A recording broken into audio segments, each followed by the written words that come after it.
To fix the error code 0xa00f4244 no camera attached on Windows 11, click on Start, open Settings.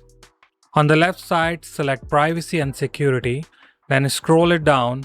Here you can see camera option, click on it. Make sure camera access is on and let apps access your camera is also on, and verify the specific app which uses the camera is also on. If that doesn't work, then right click on Start, select Device Manager. Here you will see camera option, expand it. It often labeled as HD webcam, integrated camera or Intel AV stream camera. Simply right click and select uninstall device and click on uninstall. After uninstall, simply click on Start and reboot your PC.